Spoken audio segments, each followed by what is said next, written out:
Hey there, adventurers.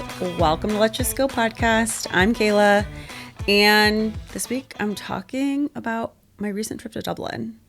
So I want to preface this and say I have very thorough notes about this trip because I made sure that I took notes about everywhere I was going and everything I was doing so that I could use it to record the podcast, because I was gone for 3 weeks and that is a long time. And now I've been back for almost a week.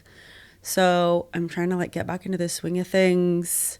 Actually, remember the things I'm talking about. So anyways, I started my trip in Dublin. So that's what we're going to talk about first. And then in following episodes, I've got a ton of things to cover. I spent a lot of time in Italy, did a Disney cruise, ate a lot of good food, had some really interesting introspective things that made me reflect on being a travel advisor. So this is going to be a whole series about Europe, and it's going to be fucking fantastic. So today is Dublin. All right, so we flew out of Philly on American Airlines. I think we left at 6:30 p.m. and I think we landed at 6:30 a.m. Dublin time. And honestly, it was a good flight. We flew premium economy because we originally had purchased economy tickets, and then upgrading to premium economy was a decent price. So I was like, fuck yeah, let's do it, because then it's 2 seats instead of 3. So you're not awkwardly sitting next to some random person. And it's a elevated menu. You have nicer amenities, which was just really great. So flew out on American. It had bigger screens too. That's one of my notes. It says wider seats, bigger screens, slightly elevated meal. I had chicken parm. It was good, but it was cold, which I didn't love. And then I ordered a gin and tonic to drink, and the flight attendant gave us so much gin and so little tonic, which respect it. That was great. So then I was trying to watch things. I wanted to sleep. If you don't know this about me, I'm terrible at sleeping on planes. So I got through half of the second Wicked movie. Don't worry, I finished it on the flight back. Attempted to close my eyes. Didn't really have the best time trying to sleep, unfortunately. But the good news is we landed 30 minutes early. So we got in at 6 instead of 6:30. And then passport control was super easy. They do have the EES system, which if you haven't heard about that, I should probably take a step back. This is a new European system that if you are not an EU citizen, you need to go through essentially a passport scanning, fingerprinting system before you come into the EU and then before you leave as well. So this has been causing a lot of headaches for people traveling this summer. I didn't run into any issues. So getting into Dublin, we were thankfully one of the first people off our flight because we were in premium economy, and it was super easy. We were able to go right through. We did get a physical stamp, which typically is not the case with EES. So that was fun. I was excited to get an Ireland stamp. We were going to take the Dublin Express, which is a bus that gets you from the airport to different destinations in Dublin, because for some odd reason, they don't have a train. Anyways, that's crazy to me. I don't understand how you're this European country, this big city, you've been here forever, you don't have a fucking train. But anyways, so we were going to take the Dublin Express, but it was going to be a half an hour, 45 minutes to wait before the next one. So instead we just got an Uber. I appreciated that it was essentially just a taxi, a flat rate taxi that we booked through the Uber app. And that's how a lot of Europe works, which is really nice. So did that. We were staying at Aloft Dublin City. Got there a little bit before 7 because, like I said, we landed at 6. We didn't have any checked bags. So landed, went through EES, got a taxi. So the front desk situation, not great. I have my notes so that I can make sure I tell you the correct information. So they told us if we checked in before 8, they'd have to charge us for half a day of the night before, which was fine because we didn't have that long until 8. And then he said, if we came back at 8, we could check in. And then he asked me what floor I wanted to be on, because I think there were 5 floors on the building. And I said, oh, the 5th floor sounds great. Came back. Different person working. She seemed to really not like me. Wasn't understanding anything I was telling her. It felt like we were legitimately speaking different languages. And I was explaining to her that like the person before her had already checked all of my documentation. Like we were ready. I'd already given my card info. At this point, we literally just needed a room assigned to us. And instead we ended up on the 2nd floor with a view of the dumpster across the street. So that was disappointing. And, overall, like, I wouldn't stay at this Aloft again. Aloft and Moxie are the Marriott brands that are like a very particular vibe. Like they're very minimalist. They don't offer a whole lot. They're very small rooms. And I knew that going into it, but Dublin was really expensive for hotels. I have no idea why the prices were so high. But yeah, I wouldn't stay there again. So I'll just tell you that. So, okay, let's talk about the things that we did while we were in Dublin. We were in Dublin for 2 nights. We actually flew into Dublin specifically because it was an inexpensive flight. And then we needed to get to Italy. So from Dublin, we flew to Italy. That'll be later episodes. But the whole reason we came to Dublin was specifically because the flight was inexpensive. It wasn't a place that I was like, oh my God, I have to go here. Let me put this on my list.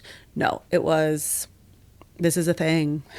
Let's get over there cheaply, inexpensively, and go from there.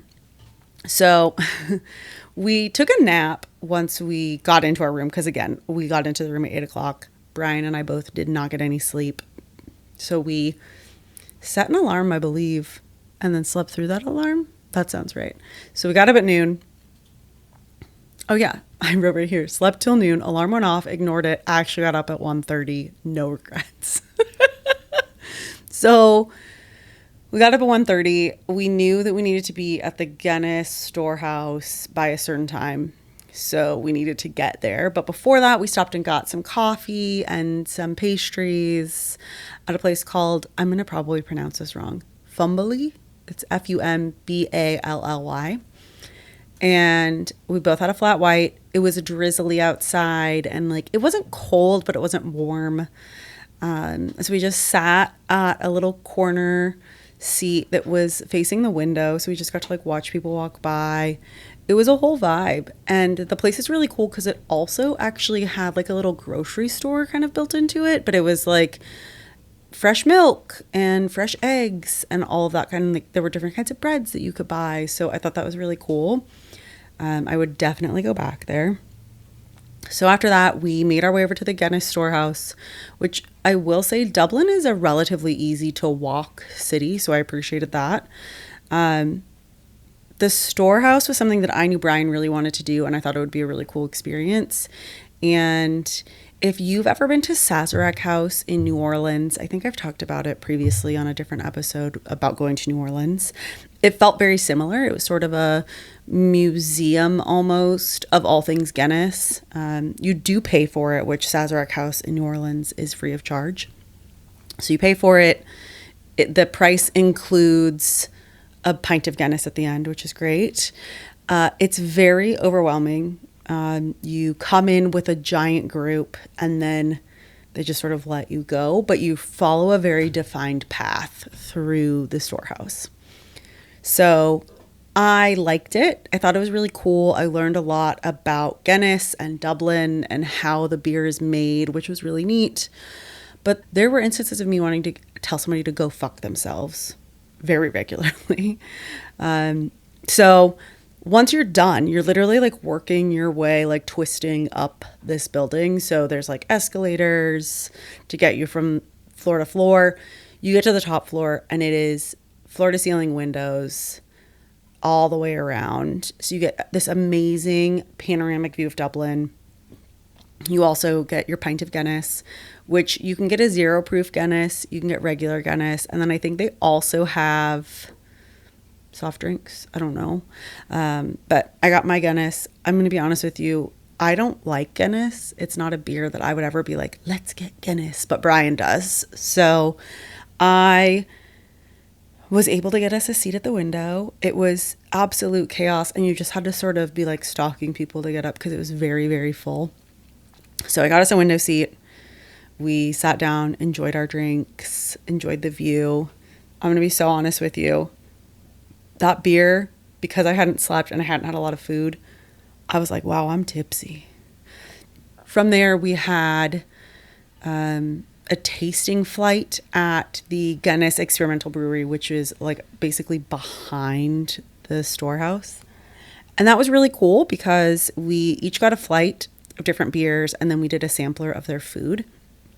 And the beers were really cool. Like, it's literally an experimental brewery. You can only get the things at this brewery for the most part. And it was really fun. So there was a coconut rum porter, which absolutely was something that my mother would have loved. She loves coconut rum. And it was very much like a Myers rum sort of flavor, like that really dark. I mean, it's a porter, so obviously. So then there was also a cola radler. When I tell you, that was the strangest and most delicious beer. Not the most delicious, but it really was like if beer and a Coke had a baby. Yeah, it was really interesting. There was a sour wheat beer, and I've had a couple of sour wheats before in my life. I love a sour and I love a wheat, and sour wheats, there's just something about that hybrid that is so good. So we had that. Then there was a double stout that we tried that I personally wasn't a fan of, but Brian liked it. It was super high ABV. I really don't remember what it was. I want to say it was like, I'm going to say like 11%. I might be wrong. I know I took a picture of the menu. Hold on. We're going to pause here. Brian's going to edit this out, and I'm going to see what the ABV was. I said 11. I'm a liar.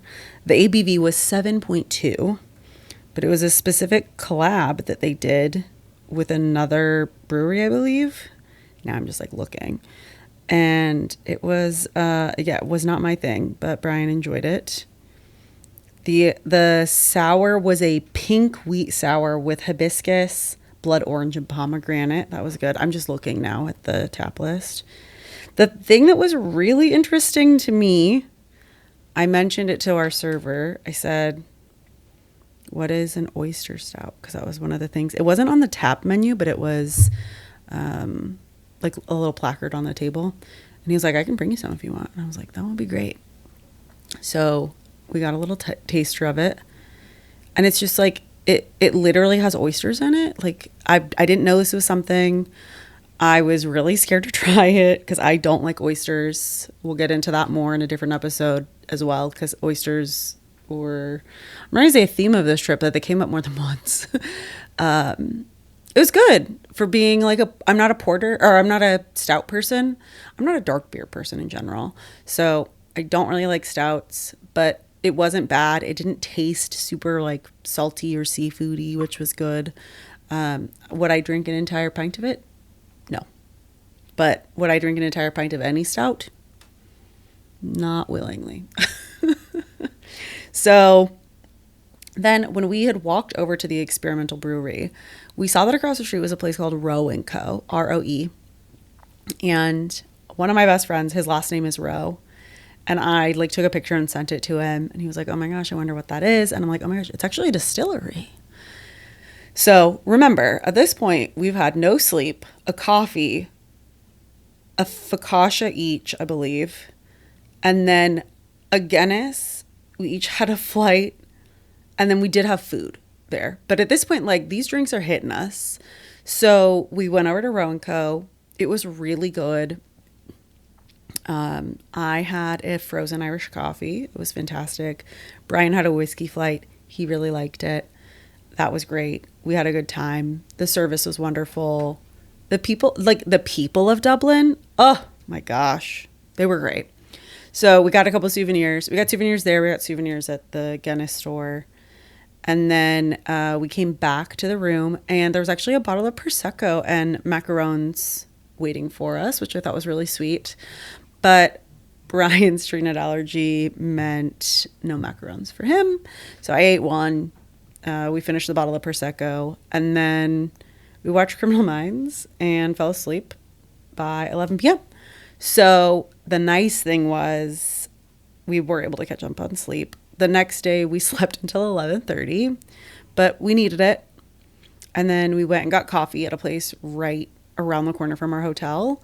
I'm going to be so honest with you. The coffee place is closing now. So I'm not going to tell you about it because it's closing and it's very sad. I'm sad about it. So then we had some sandwiches. They were really good.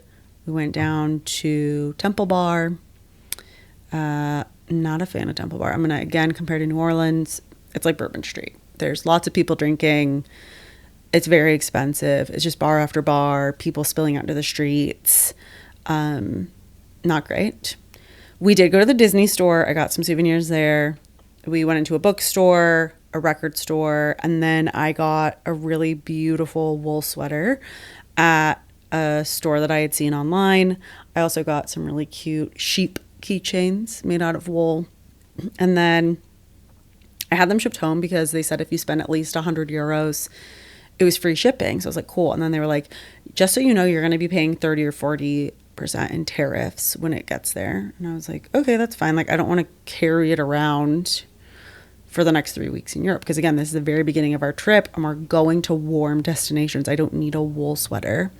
So had it shipped home. It actually beat us home, which is great. And then after that, we just kept wandering the streets, seeing what there was to see. And Brian tried, it's called a Club Rock Shandy. It was like a carbonated orange juice. I wasn't a fan of it. I got some Coke, what do they call it? Coke Light, Coke Zero. It was like a caffeine-free one, which I thought was good. Then we went to a restaurant at a place called The Church. It is a 300-year-old converted church. They've got stained glass windows, an organ. They do live Irish dancers, live music. And then the middle of the building where like the pews used to be is a bar. And then there's seating upstairs, seating downstairs. It was really cool. Our reservation was at 6:30. I really wanted Sunday roast because it was Sunday and they were out. So that was devastating for me because it was like the thing I really wanted. So Brian had Irish stew. I had mussels. I still wish that I had Sunday roast, but it's fine. We had a very, very early flight the next morning to Venice. So we were picked up at 3:20 a.m. for a 5:45 a.m. flight to Venice. So we really I wouldn't say that we didn't explore Dublin. We saw a lot. There was a lot going on. There was a mini marathon happening on that Sunday, which was fun. I didn't know what a mini marathon was. They don't call them 5Ks and 10Ks in Europe because that's just a measurement for them. So all in all, I really liked Dublin. It was a place that I hadn't really had many expectations for, and I thoroughly enjoyed it. I really want to go back and explore more of Ireland. I want to see more of Dublin itself. I really keep in mind weather-wise, it was warmer than I had expected, and it also rained, which I was expecting, but I didn't plan accordingly for. I had an umbrella. I just didn't bring it out with me anywhere, which was too bad. So I think Dublin's great. If you haven't been, you definitely should. Probably spend more than 2 nights. Don't be like us. But yeah, I enjoyed Dublin. The next episode is going to be about Venice, which is where we went after Dublin. It was a pretty short flight. Nothing exciting happened there. Tried to sleep and couldn't. Yeah. So next episode will probably be about Venice. Maybe some other things here and there. But keep following if you want to hear more about my trip. Let me know what questions you have. Have you been to Dublin? Did you enjoy it? Do you want to go to Dublin? I can help you plan that trip. And until next time, let's just go. I look so cute, except for the fact that this nose ring right now is crooked, but like I shouldn't be touching it, and so I'm trying not to fuck with it.